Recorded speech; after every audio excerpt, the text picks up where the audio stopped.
Picture this. You're floating in the cold vacuum of space, watching entire star systems burn. Not from war, not from natural disasters, but from something far more terrifying. Calculated mercy turned to unstoppable vengeance. They called humans the soft species when they first joined the Galactic Council. Weak. Emotional. Too forgiving for their own good. The other races laughed at human diplomacy, mocked their endless peace treaties, and dismissed their warnings about crossing certain lines. But here's what those ancient alien civilizations never understood about humanity. We don't just remember our friends. We remember every slight, every betrayal, every innocent life taken. And when we finally stop offering mercy, the galaxy learns why Earth's history books are written in blood. This is the story of how the most peaceful species in known space became the most feared. How mercy, when finally exhausted, transforms into something that makes black holes look gentle. Welcome to humanity's reckoning. Welcome to the day the galaxy realized that our greatest weakness, our compassion, was actually our most terrifying strength. The universe is about to learn a lesson it will never forget. Humans never forget mercy, and their retribution shakes the very foundations of reality itself. Admiral Sarah Chen stood at the observation deck of the UES Harmony, watching the blue-green marble that was Kepler 442b slowly rotate beneath them. It had been 3 months since the Zephyrian refugees had landed on this world, and from orbit she could already see the sprawling tent cities that dotted the continents. 2 billion souls, displaced from their dying homeworld, now called this human colony their salvation. Admiral, incoming transmission from the Galactic Council, Lieutenant Rodriguez announced from behind her. Sarah didn't turn around immediately. She had been expecting this call, dreading it, but knowing it would come eventually. "Put it through to my ready room," she said, finally turning away from the peaceful scene below. As she walked down the corridor, crew members stepped aside respectfully. At 45, Sarah Chen had become something of a legend in the human colonial fleet. She had negotiated peace between the warring Centauri factions, established trade routes with the mysterious Veil Nebula collectives, and now she had made perhaps the most controversial decision of her career. The holographic display in her ready room flickered to life, revealing the imposing figure of Archon Vextar of the Hegemony Council. His reptilian features were set in what humans had learned to recognize as barely contained fury, his black eyes glittering with malice. Admiral Chen. His voice was a low hiss that the translation matrix rendered with obvious disdain. "The Council has reviewed your unauthorized actions regarding the Zephyrian crisis." Sarah remained standing, her hands clasped behind her back. "Unauthorized, Archon? I was under the impression that humanitarian aid fell within the purview of member species." "Humanitarian aid, yes. Wholesale relocation of a condemned species? No." Vextar's claws clicked against his command console. The Zephyrians were marked for extinction by Council decree. Their homeworld's resources were to be harvested by the Hegemony Mining Consortium after their natural demise. The words hung in the air like poison. Sarah had heard the recordings, seen the classified reports. The Zephyrian sun hadn't begun dying naturally. Hegemony scientists had deliberately destabilized it using gravitational manipulation technology. A slow genocide designed to look like cosmic misfortune. "The Zephyrians sought asylum through proper diplomatic channels," Sarah replied, her voice steady despite the anger building in her chest. "As a member of the Galactic Council, humanity has the right to offer sanctuary to refugees." Vextar's laugh was like grinding metal. "Rights? You speak of rights? Your species has been part of this council for barely 50 years, Admiral. The Hegemony has guided galactic policy for 12,000. We know what is best for the stability of our civilization." Through the viewports of her ready room, Sarah could see the lights of New Zephyria, the main refugee settlement. Families were down there, children who had watched their sky burn, elders who carried the wisdom of a dying world. They had fled across light years in ships held together by hope and desperation, arriving at human colonies with nothing but the clothes on their backs. And humanity had opened its arms. "The decision stands, Archon," Sarah said. "The Zephyrians have been granted full refugee status and will be integrated into human colonial society." The silence that followed was pregnant with threat. When Vextar spoke again, his voice carried the weight of eons of power and the assumption of absolute authority. "You misunderstand your position in the Galactic Order, Admiral. Humanity may have achieved faster than light travel, may have established a few colonies, but you are still children playing at the adults' table. The Council's patience with your species' naive idealism has limits." "Is that a threat, Archon?" "It is a warning." The Zephyrians will be relocated to hegemony processing facilities within one standard galactic month. This is not a negotiation. The transmission ended abruptly, leaving Sarah alone with the hum of the ship's systems and the weight of what was coming.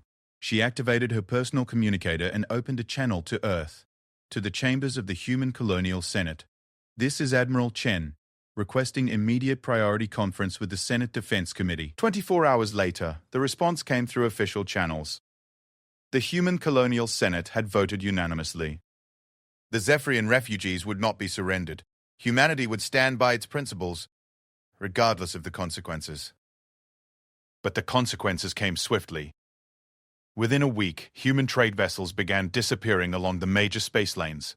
The disappearances were subtle at first, explained away as pirate attacks or navigational accidents, but the pattern was unmistakable to anyone paying attention.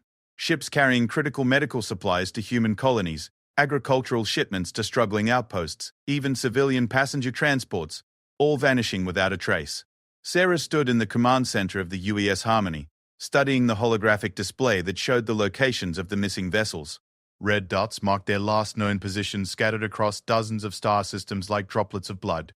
43 ships in 2 weeks, Commander Park reported, his voice grim. Nearly 800 people unaccounted for. And Admiral, we're receiving reports from our border colonies. Hegemony patrol ships have been conducting random inspections of human vessels. The inspections are becoming increasingly aggressive. Sarah nodded grimly. The message was clear. Bend the knee or watch human expansion grind to a halt. But there was something else happening. Something that made her stomach clench with a different kind of dread. What about the other council species? She asked. How are they responding to our stance on the Zephyrians? Commander Park's expression darkened. That's where things get complicated, Admiral. The Altarian Federation has formally withdrawn their trade agreements with humanity, citing incompatible philosophical differences. The Centauri Assembly has recalled their cultural exchange students from human universities. Even the Andorian Collective, who we've had positive relations with for decades, has declared all human space off-limits to their merchant fleets. The isolation was systematic, coordinated. This wasn't just the hegemony flexing its muscles. This was the entire galactic community turning its back on humanity for daring to show compassion to the condemned. Sarah walked to the main viewport and looked down at Kepler. 442b again. The Zephyrian settlements had grown, their temporary structures being replaced by more permanent dwellings. Children who had arrived traumatized and silent were beginning to play again. Families were reuniting with relatives thought lost in the chaos of evacuation. They had saved 2 billion lives, and the galaxy wanted to punish them for it. Admiral, Lieutenant Rodriguez's voice cut through her thoughts. Incoming priority transmission from the Zephyrian Council in exile. Elder Mordun wishes to speak with you. Sarah made her way back to her ready room, where the elderly Zephyrian appeared in holographic form. Mordun was ancient even by his species standards, his crystalline skin bearing the distinctive blue-green patterns that marked him as one of their most revered historians. His large, multifaceted eyes shimmered with what Sarah had learned to recognize as deep emotion. Admiral Chen.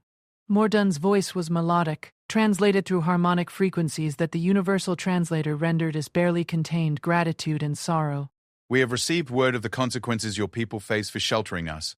The Council in Exile wishes to make a formal proposal. Sarah leaned forward. What kind of proposal, Elder? We will surrender ourselves to the hegemony.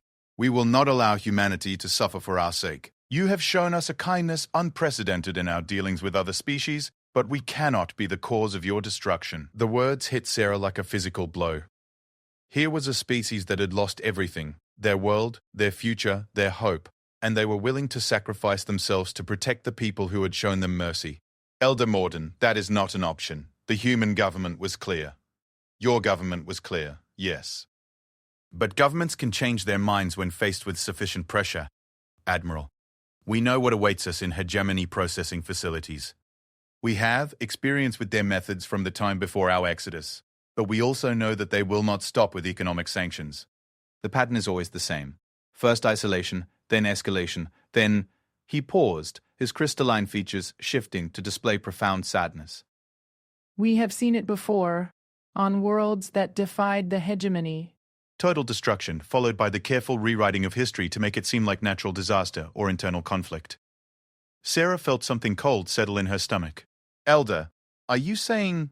I am saying that your species has shown a level of moral courage that the galaxy has not seen in millennia. But the price of that courage may be your extinction. The hegemony does not merely punish defiance, they erase it. They make it as though it never existed at all. After the transmission ended, Sarah remained in her chair, staring at the empty holographic display. She thought about the reports coming in from across human space. The missing ships, the economic blockade, the systematic isolation. She thought about Earth, with its blue oceans and white clouds, its 7 billion people who had voted to do the right thing even knowing the cost. She thought about the Zephyrian children playing in the settlements below and the look in Elder Mordun's eyes when he spoke of hegemony processing facilities. Then she activated her communicator and opened a channel to Fleet Command on Earth. Priority Alpha transmission to Admiral Reeves, she said. Tell him Sarah Chen needs to discuss contingency protocols. Tell him. It might be time to remind the galaxy why human space has the best defended borders in known space. As she waited for the connection, Sarah looked out at the stars beyond Kepler 442b. Somewhere out there, 43 human ships had vanished with all hands. Somewhere out there, the vast machinery of galactic civilization was turning its attention toward the small blue world that had dared to show mercy to the condemned. But humanity had shown mercy before. Throughout their violent history, they had extended compassion to their enemies, offered aid to their rivals, and built bridges where others had erected walls. They had done this again and again, across centuries of war and peace, through the rise and fall of empires. And every time that mercy had been rejected, every time that compassion had been answered with cruelty, well, human history books were very clear about what happened next. Sarah Chen closed her eyes and made a decision that would echo across the galaxy for generations to come. When she opened them again, her reflection in the viewport looked like someone who had just crossed a line from which there would be no return. The age of human mercy was about to end, and the age of human retribution was about to begin. Down on Kepler 442b, the Zephyrian refugees continued to build their new lives, unaware that their salvation would soon become the catalyst for a reckoning that would reshape the very structure of galactic civilization. The stars above them continued to shine with cold, distant light, bearing silent witness to the moment when the most peaceful species in known space finally remembered how to bare its teeth. The galaxy was about to learn a lesson it would never forget, and it would all begin with the simple act of refusing to abandon those who had nowhere else to turn. 3 months after the hegemony's ultimatum, Captain Marcus Webb received the transmission that would change everything. He was aboard the UES Defiant, a heavy cruiser on patrol duty in the outer reaches of the Sol system, when the emergency beacon reached them. Captain, we're receiving a distress signal from the merchant vessel Prairie Wind, Communications Officer Yates reported, her voice tight with controlled urgency. They're reporting attack by unknown vessels in the Tau Ceti corridor. Marcus was already moving toward the command chair before she finished speaking. Time to intercept? At maximum burn, 4 hours and 27 minutes, his navigation officer replied. Do it, and get me a channel to Fleet Command. But as the Defiant raced through hyperspace, Marcus knew in his gut they would be too late. The pattern had been established over the past 3 months. Human vessels would send distress calls, and by the time rescue arrived, there would be nothing left but debris fields and radiation signatures that pointed to no particular species' weapons technology. The Prairie Wind had been carrying medical supplies to the Proxima Centauri colony, along with 43 civilian passengers and crew members.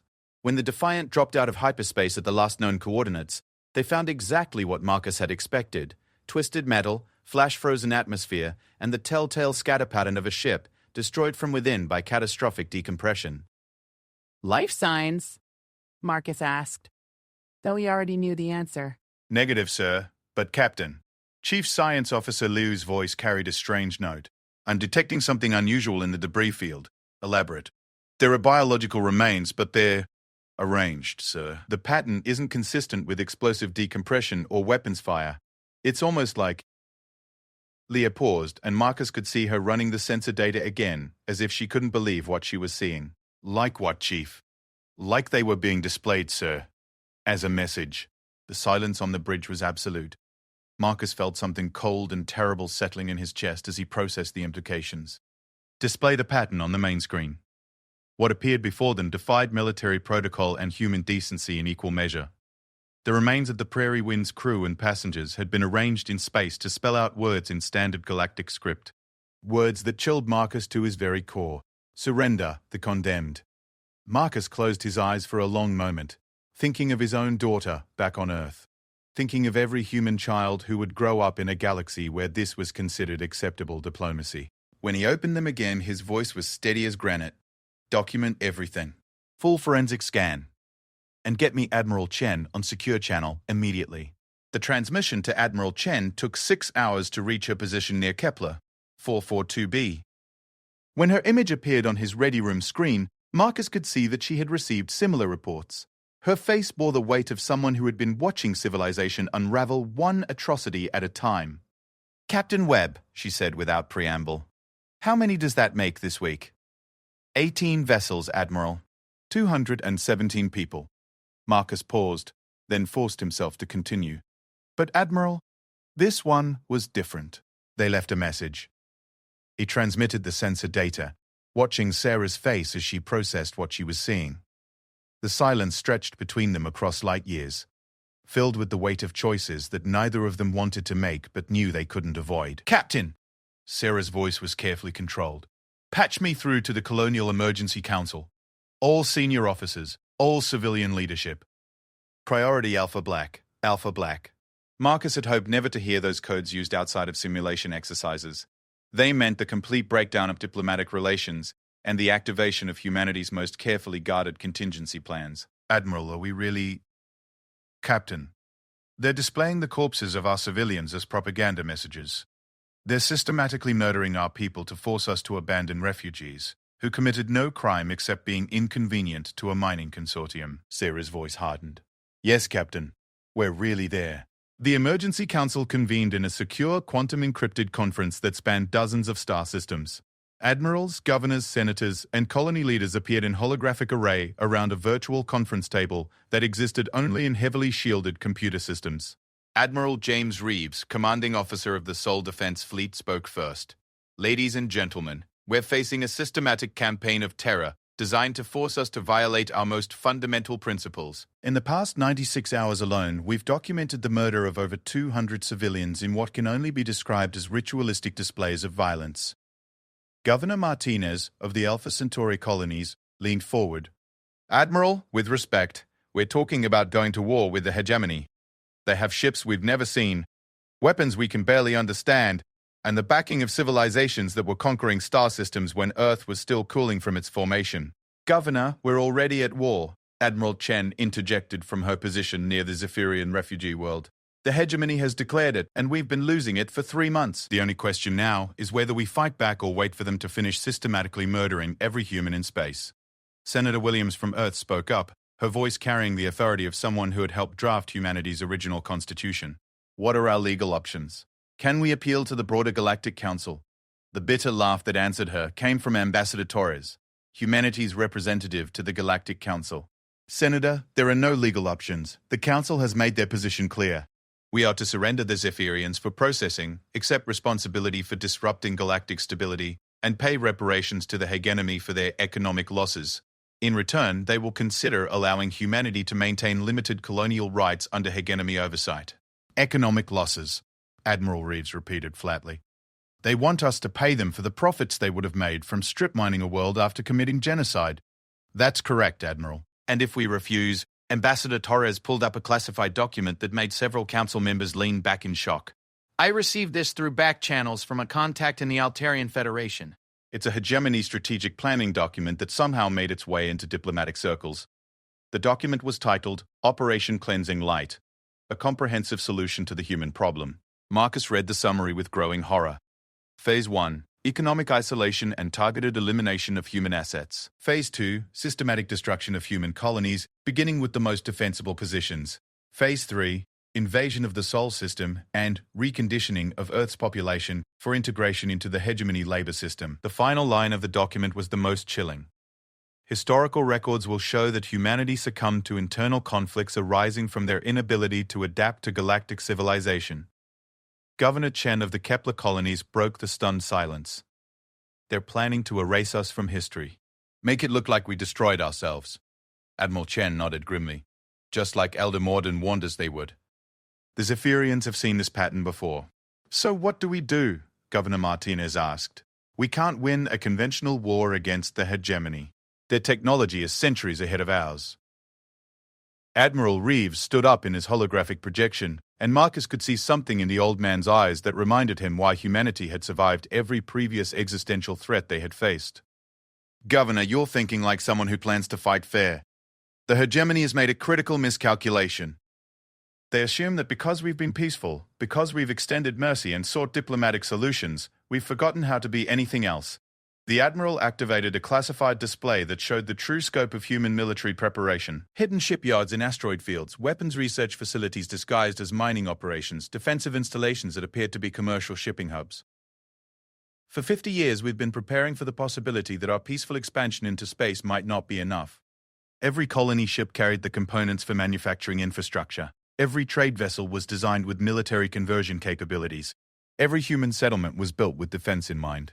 Marcus stared at the display, seeing his own species with new eyes.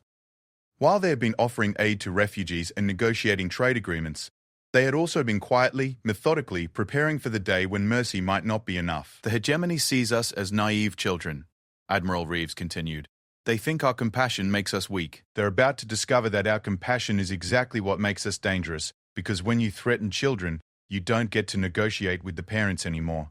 The vote was unanimous. Over the next 72 hours, human space transformed. Merchant vessels activated hidden weapon systems and military-grade shielding. Mining facilities revealed themselves as heavily fortified military bases. Commercial shipping lanes became defensive corridors protected by weapons platforms that had been disguised as navigation beacons. Marcus watched the transformation from the bridge of the Defiant as they patrolled the outer Sol system. His communications officer was monitoring hegemony channels, and what she was hearing painted a picture of an enemy suddenly realizing they had severely miscalculated. Captain, I'm picking up hegemony military communications. They seem to be expressing surprise at the scope of human defensive preparations. Surprise is probably too mild a word, Lieutenant, Marcus replied. Patch me through to the hegemony patrol fleet commander. Let's see if we can clear up their confusion. The alien face that appeared on his screen was reptilian like Archon Vexstars, but younger, with less scarring and more uncertainty in its black eyes. Commander Siskar of the Hegemony 4th Patrol Fleet looked like someone who had expected to be conducting a routine pacification mission and instead found himself facing a fully militarized species. Human vessel, the translator rendered his words with obvious strain. You will power down your weapons and submit to inspection under Galactic Council Resolution 79742. Marcus smiled, and he could see Siskatar's uncertainty deepen at the expression. Commander, I'm afraid there's been a misunderstanding. Resolution 7742 applies to merchant vessels operating under standard commercial treaties. The UES Defiant is a heavy cruiser operating under wartime protocols. Wartime protocols? The confusion in the hegemony commander's voice was almost comical. There is no declaration of war between our species. Commander, you've murdered over 400 human civilians in the past 3 months. You've arranged their bodies as propaganda messages. You've systematically targeted our merchant vessels and civilian transports. If that's not war, I'd hate to see what you consider unfriendly. There was a long pause as Sixstar processed this. When he spoke again, his voice carried a hint of the arrogance that seemed endemic to hegemony culture. You cannot seriously believe that your primitive vessels pose a threat to hegemony military assets. Our technology is superior in every measurable way. Marcus nodded thoughtfully. You know, Commander, you're probably right about that. Your ships are faster, your weapons are more powerful, and your defensive systems are more sophisticated than anything we've been able to develop. He could see Sixstar relaxing slightly, reassured by this acknowledgement of reality. But, Commander, Marcus continued, there's something your intelligence reports might have missed about human military doctrine. And what is that? Marcus's smile widened. We don't fight fair. The Defiance weapon systems came online simultaneously, with every other human military asset within 3 light years. But they didn't target the hegemony patrol ships. Instead, they targeted something the aliens had never considered a strategic asset. All human vessels, Marcus broadcast on all frequencies, execute Protocol Lighthouse. Across human space, every navigation beacon, every communication relay, every piece of infrastructure that allowed faster-than-light communication and travel was systematically destroyed by the species that had built it. In the span of 6 hours, the Hegemony 4th Patrol Fleet went from being part of a vast, coordinated military machine to being completely isolated in hostile space, unable to communicate with their command structure or call for reinforcements. You see, Commander, Marcus explained to the increasingly panicked alien, we learned something from studying your people's history. You're very good at fighting wars where you have overwhelming technological superiority and perfect information, but you've never had to fight a war where the enemy controls the battlefield infrastructure. The hegemony ships tried to retreat but found their hyperspace navigation systems useless without the relay network that had guided them into human space. They were trapped in a maze of stellar obstacles with no way to navigate out and no way to call for help. What do you want? Siskar finally asked, his arrogance replaced by the dawning realization that his entire fleet was now at the mercy of the primitive humans. Marcus leaned back in his command chair, thinking of the twisted remains of the Prairie Wind's crew, thinking of the Zephyrian children playing in settlements below Admiral Chen's position, thinking of his daughter back on Earth who would grow up in whatever galaxy emerged from this conflict. What we want, Commander, is very simple. We want you to take a message back to Archon Vexstar and the Hegemony Council. What message? Tell them that humanity tried mercy first. Tell them we offered diplomacy, compassion, and compromise. Tell them we extended every courtesy and exhausted every peaceful option. Marcus's voice hardened. And tell them that since they chose to respond to our mercy with murder, they're about to discover what human retribution looks like.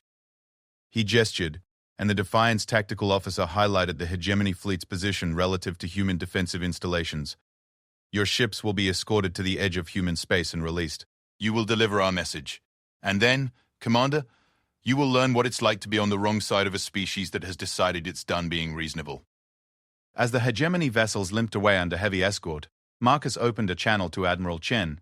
Her image appeared on his screen, and he could see the same cold determination in her eyes that he felt in his own heart. Admiral, Protocol Lighthouse is complete. All major navigation infrastructure has been disabled. The Hegemony fleets operating in human space are effectively stranded. Excellent, Captain. How many ships are we looking at? Preliminary counts show approximately 200 Hegemony vessels of various classes scattered across 17 star systems, all cut off from command and control, all dependent on human infrastructure they no longer control. Admiral Chen nodded slowly. 200 ships, approximately 40,000 Hegemony military personnel. The number hung in the air between them, representing lives that would soon be in human hands. Marcus could see his own thoughts reflected in his commander's expression. They had crossed the line from mercy to war, and now they had to decide what human war would look like. Admiral, Marcus said quietly, your orders?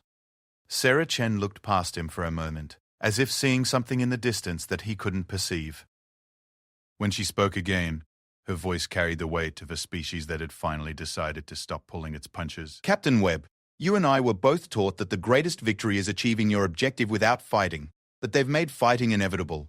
So now we're going to teach the galaxy something they seem to have forgotten, which is that there's a reason human space has never been successfully invaded. That there's a reason every species that's ever threatened Earth has learned to regret it. They think our mercy makes us weak, Captain. They're about to discover that our mercy is the only thing that's been keeping them safe. Marcus smiled grimly.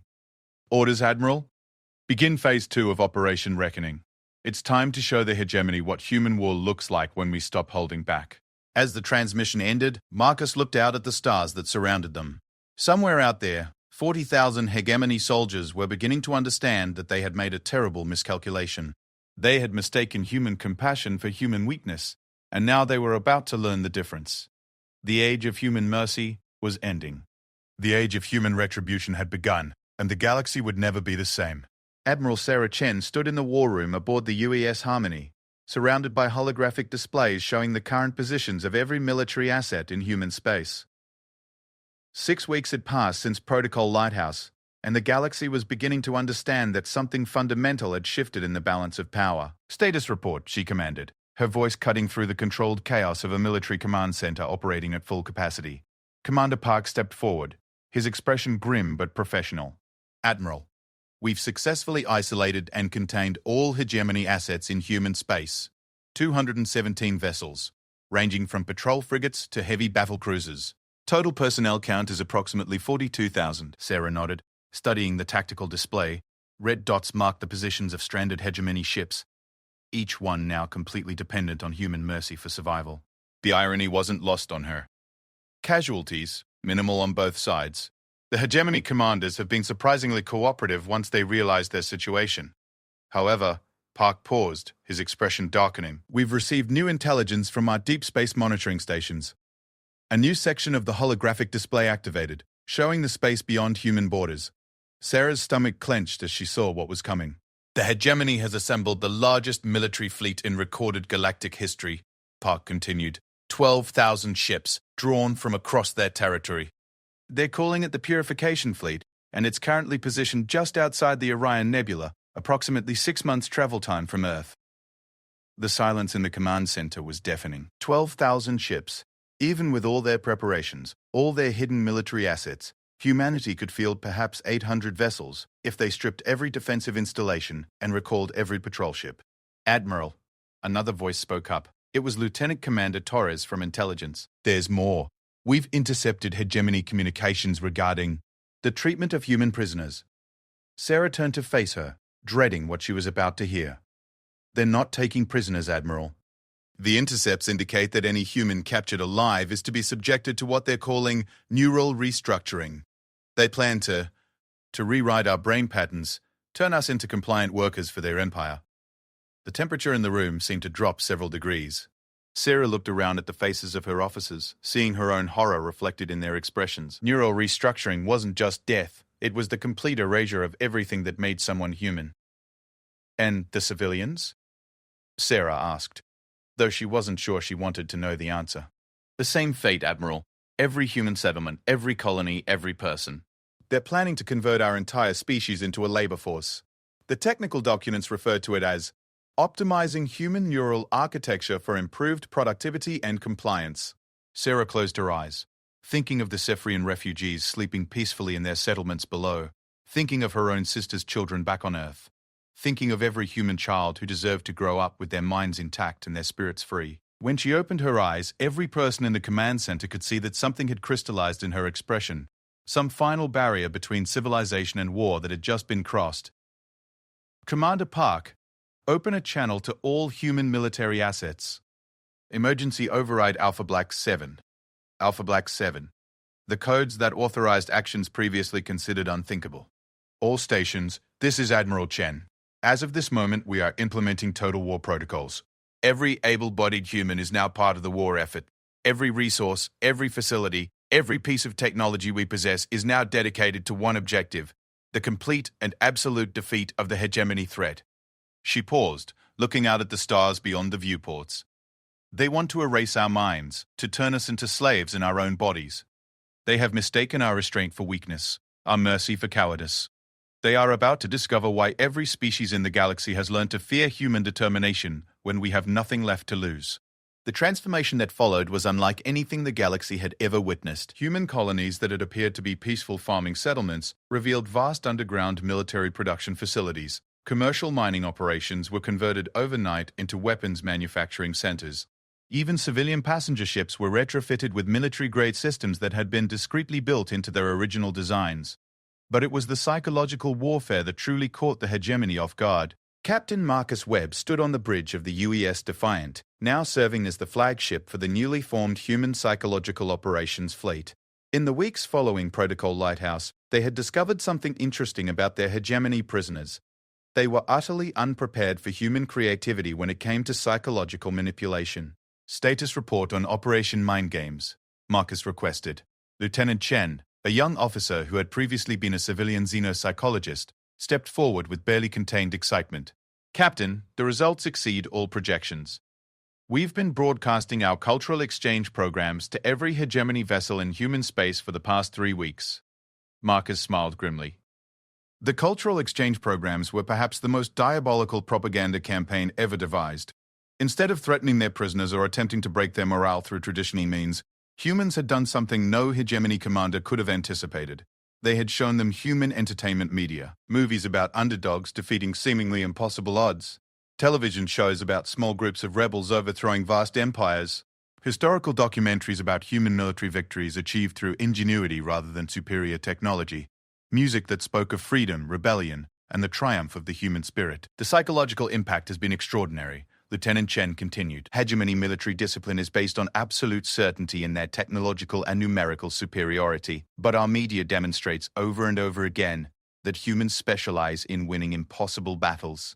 We've documented increasing instances of anxiety, doubt, and demoralization among hegemony officers. What about their crew morale?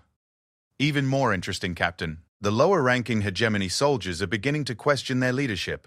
Apparently, their society doesn't have concepts analogous to our stories about individual heroism or resistance to authority. They're being exposed to ideas that their culture has systematically suppressed for millennia. Marcus nodded, then activated the ship's communication system. This is Captain Webb.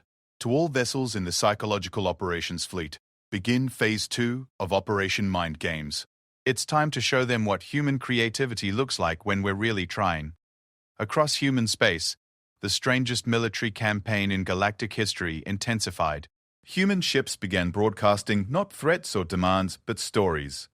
Stories of David and Goliath, of the American Revolution, of the Warsaw Ghetto Uprising.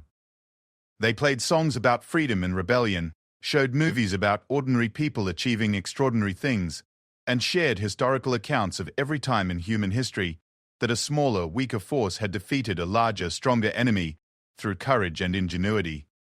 The effect on hegemony morale was devastating.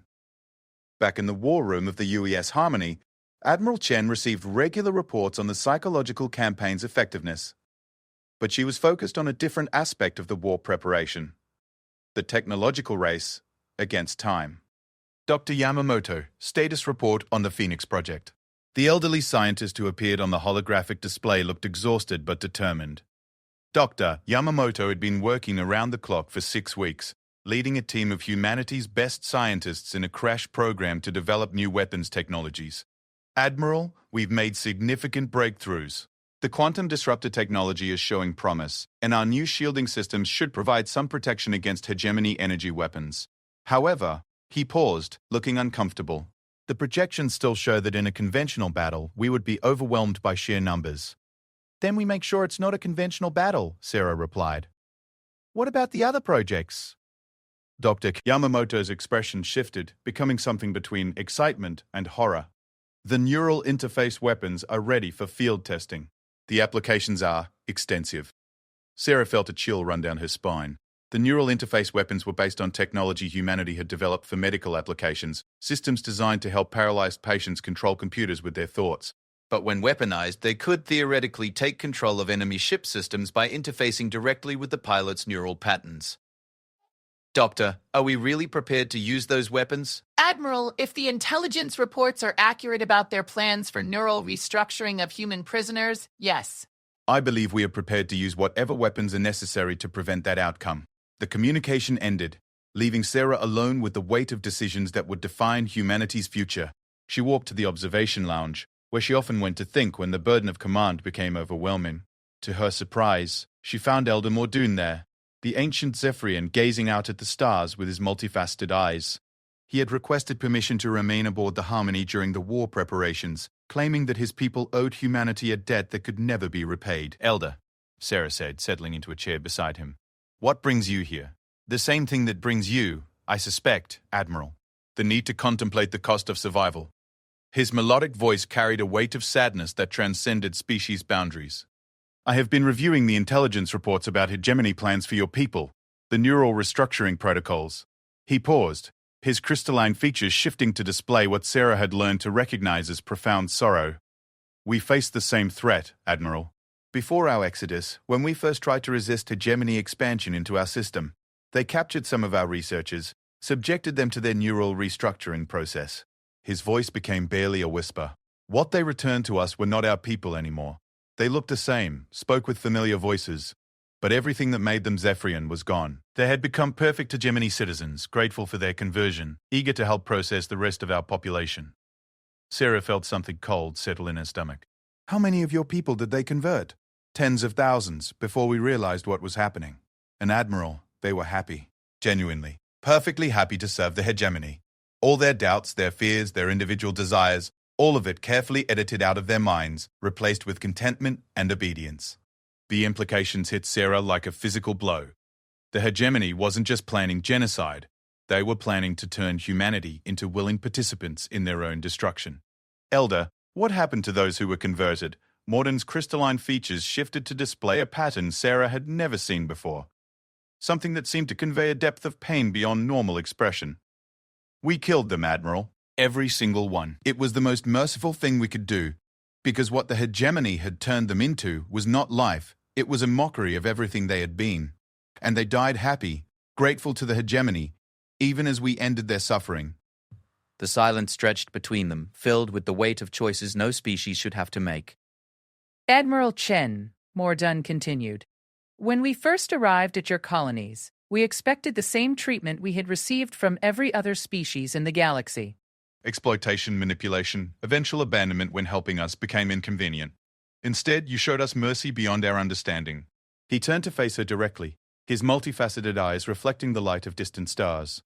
But mercy has its limits, Admiral, and the hegemony has crossed those limits. What you are planning, this war you are preparing for, it is not cruelty. It is necessary. Because the alternative is not just death, but the complete erasure of everything that makes you human. Sarah nodded slowly, feeling something inside her settle into a cold, determined calm. Elder, what do you know about human history? I have studied it extensively since our arrival. Your species has a remarkable capacity for both compassion and violence, often in the same individuals.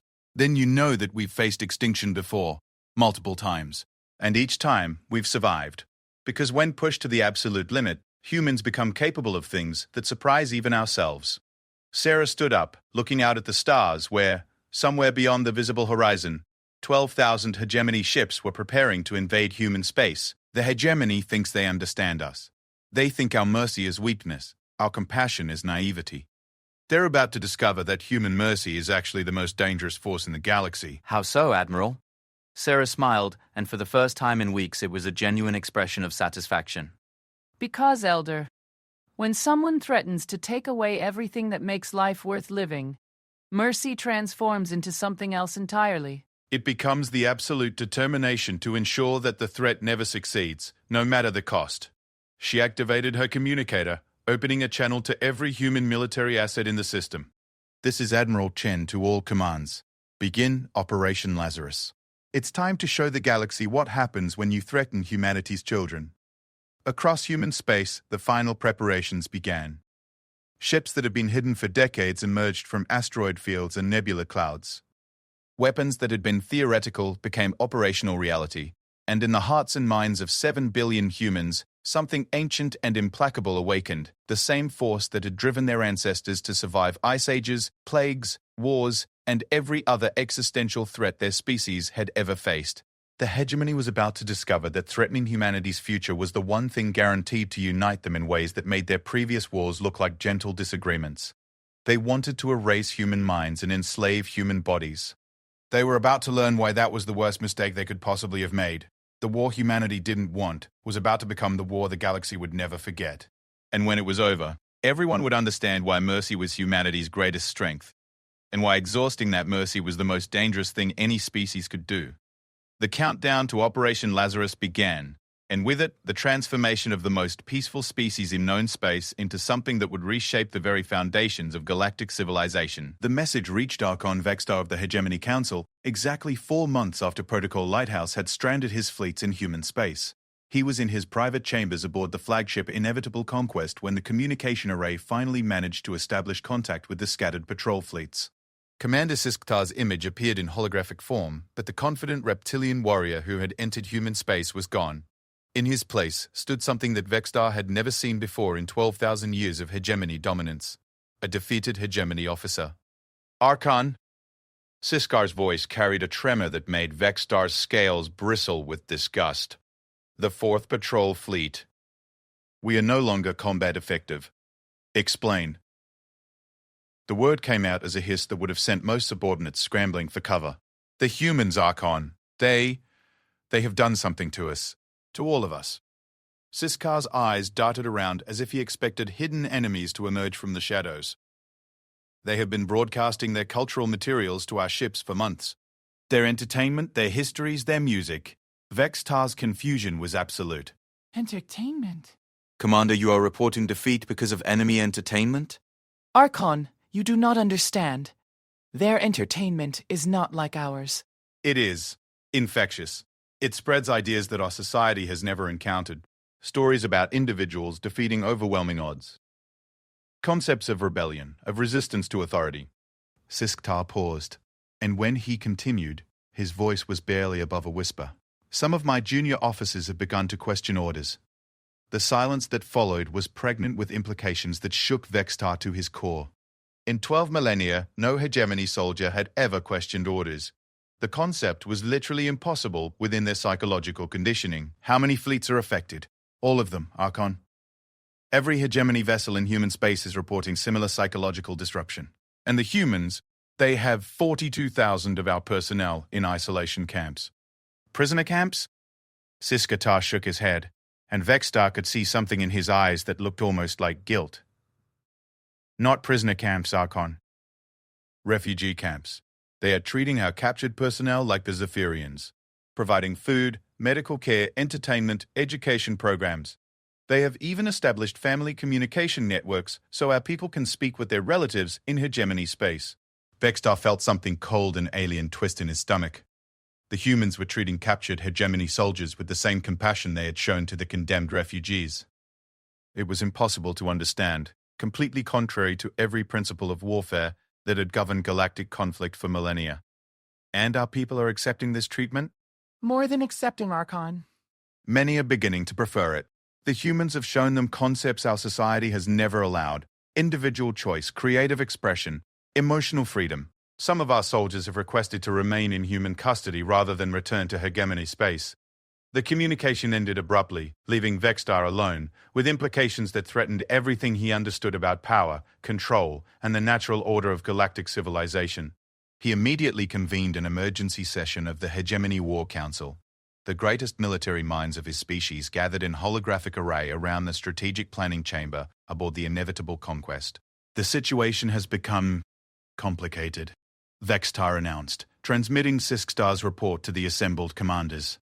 The humans have managed to psychologically compromise our forces using methods we do not understand. General Morkex, commander of the 3rd Legion, spoke first.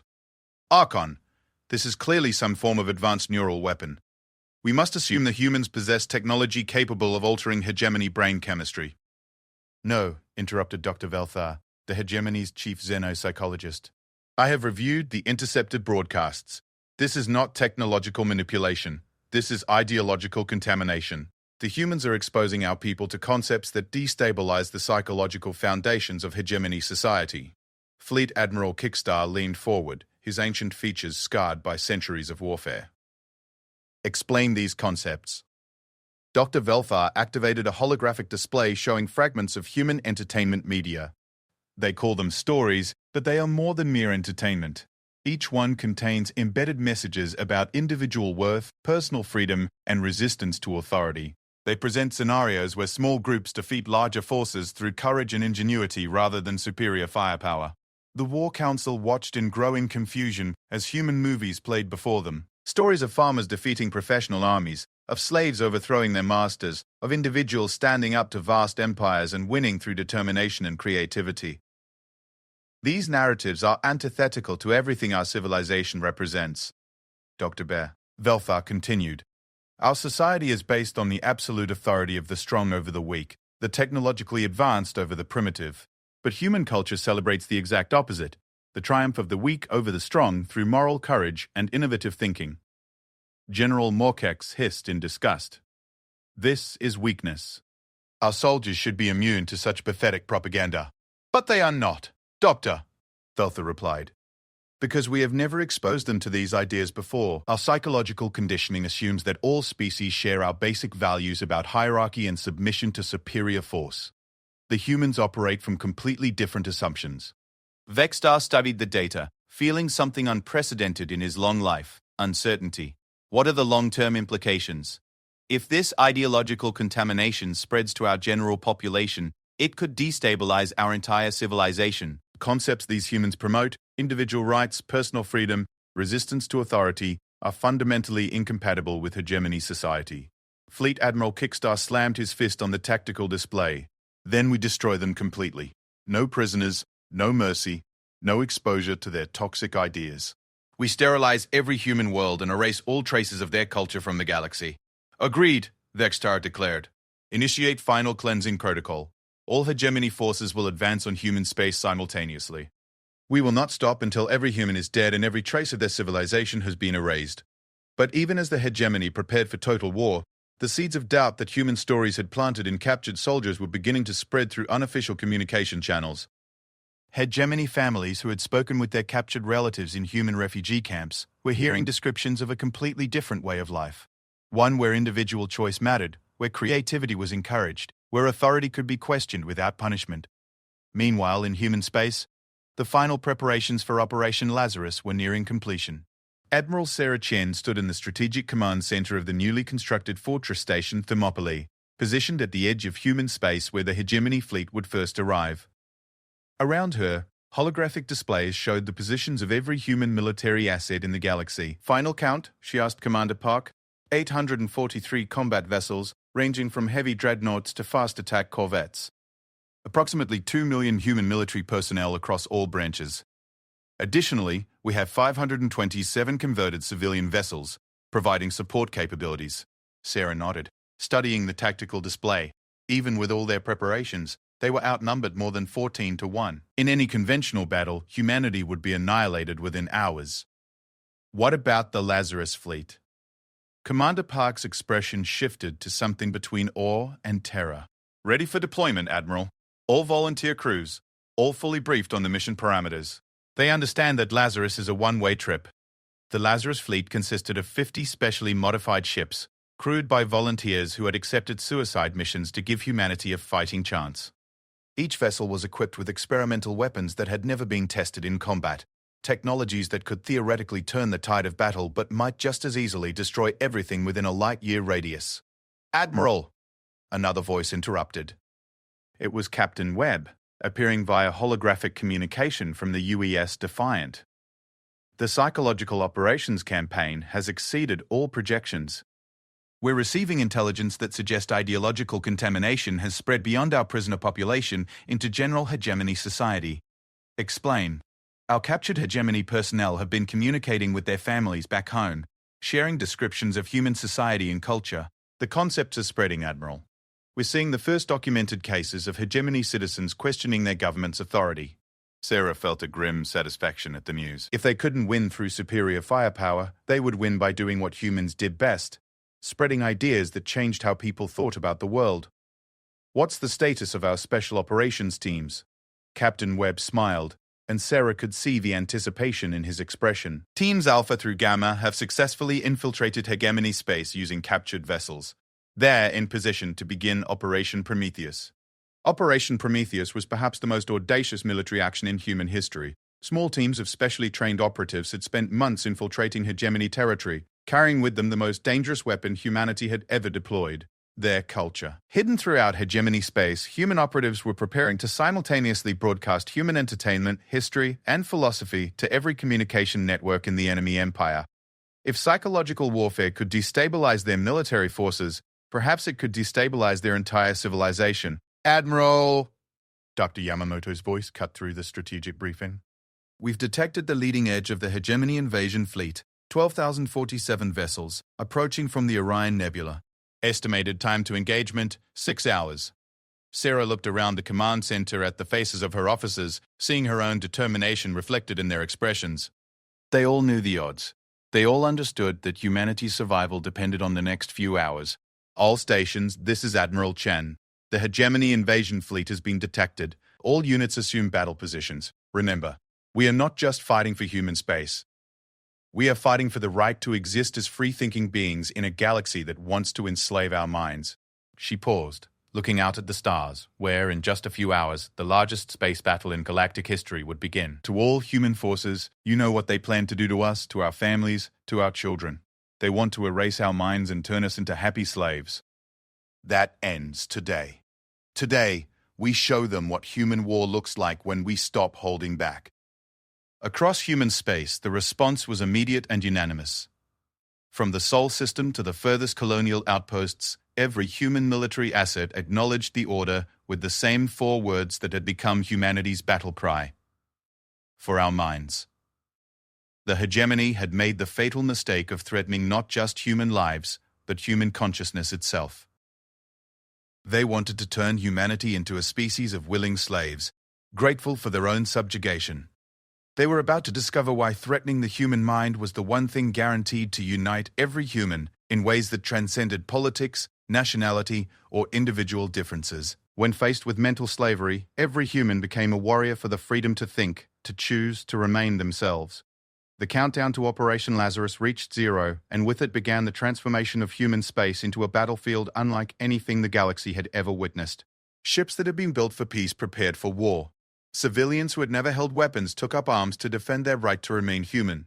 And somewhere in the depths of space, 12,000 hegemony vessels advanced toward their date with a species that had finally decided to stop being reasonable. The galaxy was about to witness what happened when you threatened humanity's children with mental slavery. The Age of Mercy was ending, and the Age of Absolute Retribution was about to begin. As the first hegemony scouts appeared on human sensors, Admiral Chen opened a final communication channel to every human in the galaxy. This is Admiral Sarah Chen to all human forces and civilians. In a few hours, we will engage the largest invasion force in galactic history. The enemy believes their superior numbers and technology guarantee victory. They are wrong. They have made the fundamental error of threatening something humans will die before surrendering. Our right to think freely. She paused, feeling the weight of her species' future in her words. Today, we teach the galaxy that human mercy has limits. Today, we show them what happens when you cross those limits. Today, we demonstrate why threatening humanity's children is the worst mistake any species can make. The communication ended, and the final battle for human freedom began. The Battle of Thermopylae Station began at 1427 Galactic Standard Time, when the first wave of hegemony assault ships dropped out of hyperspace at the edge of human territory. Admiral Sarah Chen watched from the command center as 12,000 enemy vessels arranged themselves in the traditional hegemony battle formation, a massive wall of overwhelming firepower designed to crush resistance through sheer force. All units, hold position, Sarah commanded, her voice calm despite the impossible odds facing them. Let them come to us. The hegemony advance was methodical, almost ceremonial. They expected token resistance followed by inevitable surrender. Their intelligence indicated that humans possessed inferior technology and pitifully small numbers. What could 800 primitive ships do against the largest fleet in galactic history? They were about to find out. Admiral, Commander Park reported, lead elements of the hegemony fleet are within weapons range. They're hailing us. Put it through. Archon Vextar's reptilian face appeared on the main screen, his black eyes gleaming with the satisfaction of certain victory. Behind him, the bridge of the inevitable conquest bustled with activity as his forces prepared for what they assumed would be a brief engagement. Admiral Chen, Vextar's voice carried the tone of someone offering a final mercy. You have fought well, but the outcome is inevitable. Surrender now, and your species will be granted the gift of neural restructuring. You will find peace in service to the hegemony. Sarah looked at the alien commander with something approaching pity. Archon, you still don't understand what you've gotten yourself into. Enlighten me. You threatened our children. You planned to erase our minds and enslave our bodies. Did you really think we would just accept that? Vextar's laugh was like grinding stone. Admiral, you are outnumbered 14-1. Your technology is inferior in every measurable way. What can your pathetic resistance possibly accomplish? Sarah smiled, and something in that expression made Vextar's confidence waver for just a moment. Archon, you're about to discover something about human nature that your intelligence reports missed. When you threaten our children, numbers don't matter anymore. Technology doesn't matter anymore. The only thing that matters is making sure the threat never succeeds. She gestured to her communications officer. Execute Operation Lazarus. All units, weapons free. Show them what human war looks like. What happened next defied every principle of space warfare that had governed galactic conflict for millennia. The human fleet didn't charge forward in glorious battle formation. Instead, they dispersed into seemingly random patterns, using tactics that appeared to make no tactical sense. Individual ships broke from standard formations, ignored traditional battle protocols, and began executing maneuvers that looked like madness to trained military observers.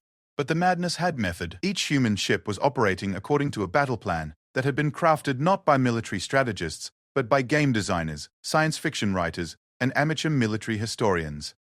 Every human who had ever imagined how to defeat a superior force had contributed to the tactical database that was now being unleashed against the hegemony. The first wave of human attacks came from directions the hegemony had never considered. Ships emerged from asteroid fields where no asteroid fields had existed, revealed themselves from behind debris clouds that turned out to be camouflaged weapons platforms, and attacked from angles that defied three-dimensional thinking. What are they doing? Vexstar demanded as his formation began taking casualties from weapons that shouldn't exist and attacks that came from impossible directions. His tactical officer was staring at the display in confusion. Archon, their attack patterns, they make no sense. They're using tactics that violate every principle of efficient warfare. Then counter them. We're trying, but... Archon, they seem to be changing tactics randomly. Every time we adapt to their strategy, they abandon it completely and try something different. On the human side, Admiral Chen was coordinating what military historians would later call the most chaotic battle plan ever successfully executed. Each human ship captain had been given broad objectives but complete tactical freedom to achieve them however they saw fit. The result was a battle that looked like organized insanity from the outside, but followed a deeper logic that only humans seem to understand. When facing overwhelming odds, unpredictability becomes your greatest weapon. Status report. Sarah called out over the controlled chaos of the command center. Enemy losses at 7% and climbing, Commander Park reported. Our losses are at 12%, but that's within acceptable parameters for Phase 1. Phase 2 authorized. Begin Operation Prometheus. Across hegemony space, human special operations teams activated the most ambitious psychological warfare campaign in galactic history. Every communication network, every entertainment system, every public information display in the hegemony empire simultaneously began broadcasting human culture. But this wasn't the gentle introduction of human stories that had been used on captured soldiers. This was a coordinated assault on the fundamental assumptions that held hegemony society together. In the home system of the hegemony, citizens who had never questioned authority suddenly found themselves watching movies about successful rebellions. Children who had been taught absolute obedience to the state were seeing stories about individuals who stood up to oppression and won. Adults who had accepted their place in the rigid hierarchy were being exposed to concepts of personal freedom and individual rights. The effect was immediate and devastating. Back at the Battle of Thermopylae, Vexstar was receiving reports that shook him to his core. What do you mean, civilian uprising? The communication officer's voice trembled as he delivered news that should have been impossible. Archon, we're receiving reports from 17 core worlds. The civilian populations are questioning orders. Some are refusing to report to work assignments. Others are demanding explanations for government policies. That's impossible. The reports are confirmed, Archon. Something is happening to our population. They're being exposed to alien ideas that destabilize their psychological conditioning. Vexstar turned back to the tactical display, where the battle was taking an increasingly surreal turn. Human ships were now using weapons that seemed to defy physics itself. Energy beams that curved around defensive shields. Projectiles that appeared to exist in multiple locations simultaneously, and defensive systems that seemed to predict hegemony attacks before they were fired. Admiral! Came a transmission from one of his fleet commanders. We're detecting quantum interference patterns around the human ships. They appeared to be using some form of probability manipulation technology. The truth was both simpler and more complex than quantum manipulation. Human scientists had discovered that the universe itself seemed to respond to determination in ways that couldn't be explained by conventional physics. When human crews fought with absolute conviction for something they believed was worth dying for, seemingly impossible things began to happen. Ships that should have been destroyed by overwhelming firepower survived through miraculous equipment failures in enemy weapons. Navigation computers that should have been jammed somehow found ways to guide missiles to their targets. Defensive shields that should have collapsed under sustained assault held just long enough for desperate counterattacks to succeed. The hegemony called it impossible. Humans called it fighting for their children. Admiral Chen. Captain Webb's voice came through the communication system. Operation Prometheus is exceeding all projections. We're receiving reports of civil unrest on 43 hegemony worlds. Their entire social structure is beginning to destabilize. Sarah nodded grimly. Phase 3 authorized. Release the Lazarus fleet. 50 human ships that had been hanging back from the main battle suddenly accelerated toward the hegemony formation. Each one was crewed by volunteers who had accepted suicide missions to give their species a fighting chance. Each ship carried experimental weapons that had never been tested in combat. But as the Lazarus fleet approached the enemy lines, something unprecedented happened. The crews began receiving messages from hegemony ships, not from commanders but from individual soldiers who had been exposed to human culture during their captivity. Human vessels. Came a transmission on an emergency frequency. This is Subcommander Velkix of the Hegemony 3rd Fleet. Do not fire on our ship. We wish to surrender. Similar transmissions began flooding the communication channels. Hegemony crews who had learned about concepts like choice and freedom were abandoning their posts, refusing orders, and in some cases actively sabotaging their own vessels rather than participate in the attempted genocide of a species that had shown them kindness. Vexstar watched his carefully planned invasion dissolve into chaos as ship after ship began reporting crew mutinies. The psychological contamination that had started with captured soldiers was spreading through his fleet like a virus, infecting minds that had been conditioned for absolute obedience. All ships, he broadcast in desperation, ignore unauthorized communications. Maintain formation and continue the attack. But it was too late. The ideas that humans had introduced to hegemony society, concepts of individual worth, personal freedom, and the right to question authority, had taken root in minds that had never been exposed to such possibilities. The largest invasion fleet in galactic history began to turn on itself, as crews struggled with concepts their society had spent millennia suppressing. Some ships continued following orders, while others refused to fire on human vessels. Still others began actively defecting to the human side. In the midst of this chaos, Admiral Chen made a decision that would be remembered throughout galactic history. All human forces cease offensive operations. Open humanitarian channels to all hegemony vessels. Any ship that wishes to surrender will be treated with the same mercy we showed the Zephyrians. The battle that had begun as humanity's desperate last stand transformed into something unprecedented, the first interstellar conflict won through compassion rather than firepower. Hegemony ships that had come to enslave human minds found themselves being offered the same refuge that humanity had provided to condemned refugees. Soldiers who had expected to die in glorious battle for the hegemony found themselves being invited to live in freedom among people who had shown them a different way of existing. The final transmission of the Battle of Thermopylae came from Archon Vexstar himself, as he watched his empire's most powerful fleet dissolve into defections and surrenders. Admiral Chen, his voice carried the weight of someone who had witnessed the impossible. What have you done to us? Sarah's response would be quoted in diplomatic academies for generations to come. Archon, we showed your people what they could be if they were free to choose. We gave them the same thing we gave the Zephyrians. Hope for a future where their minds belong to themselves. The Hegemony Empire, built on 12,000 years of absolute authority and technological supremacy, began to crumble as its own citizens embraced the radical human ideas of individual freedom and personal choice. What had started as an invasion to prevent psychological contamination had instead spread that contamination throughout hegemony space. 6 months later, Admiral Sarah Chen stood on the observation deck of the UES Harmony, watching as the former hegemony Archon Vexstar signed the new Galactic Charter. The document established principles that would have been unthinkable before the war. The right of all sentient beings to mental freedom, the prohibition of neural restructuring technology, and the recognition that compassion was not weakness but the foundation of true civilization. Admiral, Elder Morden approached, his crystalline features displaying the complex patterns that indicated profound gratitude. My people owe you a debt that can never be repaid. Sarah shook her head. Elder, you don't owe us anything. We did what we did because it was right, not because we expected payment. And that, Morden replied, is exactly why the galaxy needed to learn this lesson.